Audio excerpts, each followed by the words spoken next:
Good morning. Again, we are going to learn unit number 3, an interview with Arun Krishnamurthy. ગઈકાલે આપણે એવું શીખ્યા છીએ કે અરુણે ગૂગલની નોકરી છોડી અને પર્યાવરણને બચાવવા માટે પોતે હવે ડિવોટી થઈ ગયો છે. 17 વર્ષની ઉંમરથી આ EFI એન્વાયરમેન્ટલ ફાઉન્ડેશન ઓફ ઇન્ડિયામાં જોડાયા છે, કામ કરી રહ્યા છે. હવે એમને કેટલાક પ્રશ્નો પૂછવામાં આવ્યા અને એના આન્સર આપે છે. એ આપણો પાઠ છે. How many days does it take to clear a large lake?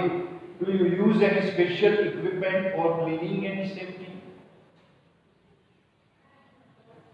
એક મોટા તળાવને સાફ કરવામાં કેટલો સમય લાગે છે અને કયા સેફટી સાવચેતીના સાધનોનો ઉપયોગ કરો છો? Depending on the size of the lake and the amount of garbage, it can take anywhere between 5 days and 3 months to complete clean a lake. We have our tools like the rakes and spades. Arun આ વસ્તુનો ઉપયોગ કરે છે. Racks એટલે દાંતી અને સ્પેડ એટલે બાવડું. આના ઉપયોગ કરે છે. 5 દિવસથી લઈને 3 મહિના સુધીનો સમય લાગે છે આ તળાવને, કોઈ પણ ગંદા તળાવને સાફ કરવામાં 5 દિવસથી લઈને 3 મહિના સુધીનો સમય લાગે છે. નવો પ્રશ્ન: What kind of protective gear do you use? Can you describe the cleaning process briefly?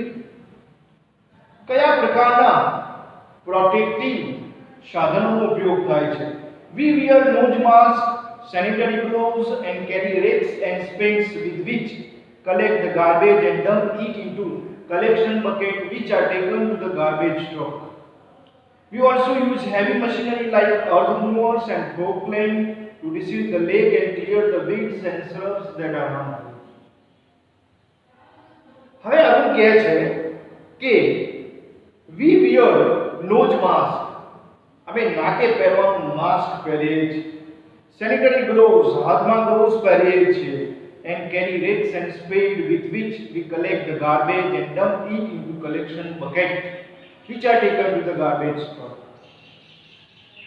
બધો કચરો એક ગાર્બેજમાં ટ્રકમાં ભેગો કરવામાં આવે છે.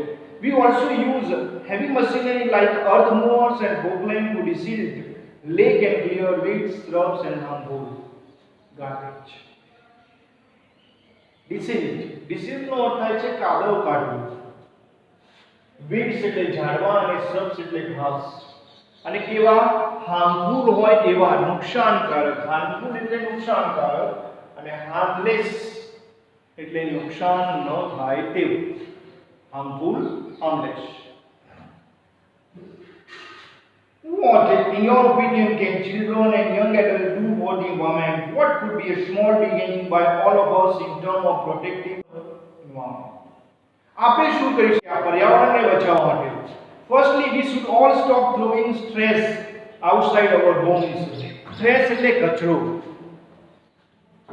trash નો અર્થ થાય છે કચરો. આપણે બધાએ કચરો જે બહાર ફેંકીએ છીએ એ ફેંકવાનું બંધ કરવાનું છે. Next, we should reduce the amount of trash we generate. આપણે જે કંઈ કચરો ઊભો કરીએ છીએ એ થોડો ઓછો કરવાનો છે. Straw, tissues, wrappers, batteries, fast food junk, all these end up in lakes and they come from our home. આપણે તળાવમાં શું ફેંકીએ છીએ? આપણે ફેંકીએ છીએ સ્ટ્રો, ઠંડા પીવા માટે, શેરડીનો રસ પીવા માટે સ્ટ્રો. સેકન્ડ, ટિશ્યુઝ, હાથ લૂછવાના કાગળ. રેપર્સ, કોઈ પણ વસ્તુને વીંટાળવાનું કાગળ. Battery, fast food junk. all these end up in lakes and they come from our home. If we can reduce the amount of garbage at home and if we can dispose all garbage safely, that itself is a great thing.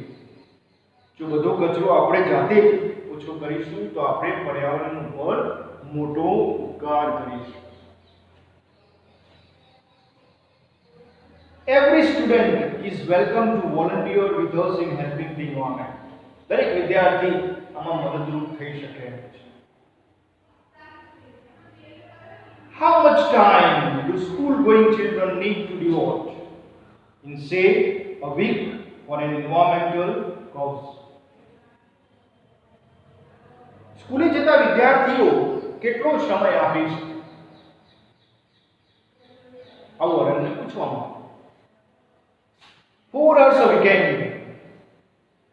અઠવાડિયાના 4 કલાક. That is 2 hours on Saturday and 2 hours on Sunday. 20 કલાક શનિવારે, 2 કલાક રવિવારે. This small beginning is more than enough to ensure larger participation later. આ 2 કલાક આગળ જતા બહુ ઉપયોગી થવાના છે. It is a very useful time later on. છેલ્લો પ્રશ્ન, how can students and school join your fraternity? તમારા આ ફ્રેટર્નિટી, આ સાહસમાં વિદ્યાર્થીઓ કેવી રીતે જોડાઈ શકે? Do you have any programs to introduce your work to them? Yes, we offer fellowship to interested students. હા, અમે ઇન્ટરેસ્ટ ધરાવતા બાળકોને આમાં જોડીએ છીએ. Our program look at young animal lovers, young wildlife photographers, filmmakers, theatre artists and scientific researchers. We give them training in these areas and get them actively involved in all our work. Our young volunteers is in class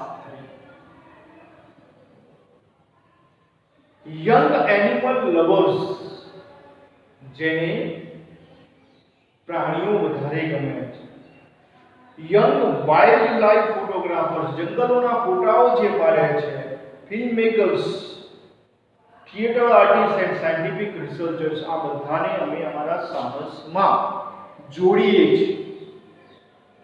અમારો છેલ્લામાં છેલ્લો નાનામાં નાનો younger volunteer 3જા ધોરણમાં ભણે છે, એટલે કે 8 વર્ષનું બાળક છે. તો આ એક ઇન્ટરવ્યુ છે અરુણ કૃષ્ણામૂર્તિનું, જે 17 વર્ષે એના ઘરની બાજુનું તળાવ ખરાબ થઈ ગયું, પોલ્યુટેડ થઈ ગયું અને એને બહુ સારી નોકરી ગૂગલની છોડીને પર્યાવરણને સુધારવા માટે કામે લાગી. એનજીઓમાં અત્યારે કામ ચલાવે છે. ભારત સરકારનું એનજીઓ ચલાવે છે અને દરેક જગ્યાએ પોતે પોતાના માણસો, સાધનો લઈને પહોંચી જાય. જુદા જુદા પ્રશ્નો પૂછવામાં આવ્યા છે. બરોબર, ધ્યાનથી આ પાઠને જો શીખ્યા હો, ભણ્યા હો તો તમે સરળતાથી સમજી જાઓ. અરુણ કૃષ્ણાનું આપણે એક આમાંથી શોર્ટ નોટ પૂછાય છે. અરુણ કૃષ્ણાનું ત્યાં તો 2 છે, પણ આપણે એક જ તમને લખાઈએ છીએ. અને આગળના 2 પાઠની પણ શોર્ટ નોટ અને એસે મૂક્યા હતા. આ પાઠનું પણ આપણે મૂકીએ છીએ. હવે આમાં સ્વાધ્યાયમાં શું લખવાનું છે તમારે? તો આના સ્વાધ્યાયમાં ગ્લોસરીના શબ્દો,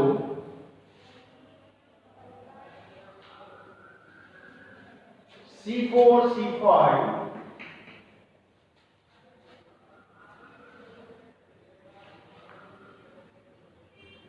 અને રાઇટિંગ એક લખવાનું છે.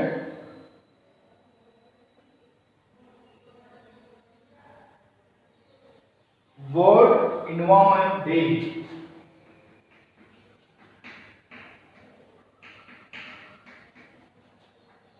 વિશ્વ પર્યાવરણ દિવસ, W4.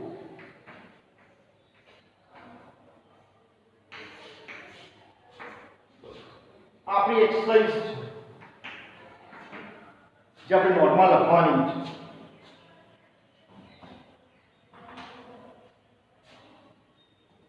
અરુણ કૃષ્ણામૂર્તિ, પહેલો પાઠ પણ આપણે જોયું છે અગેન્સ્ટ ધી ઓડ્સ, બીજો પાઠ જોયો હ્યુમન રોબોટ્સ, ત્રીજો પાઠ જોયો અરુણ કૃષ્ણામૂર્તિ. ત્રણે ત્રણ પાઠ બહુ જ અગત્યના છે.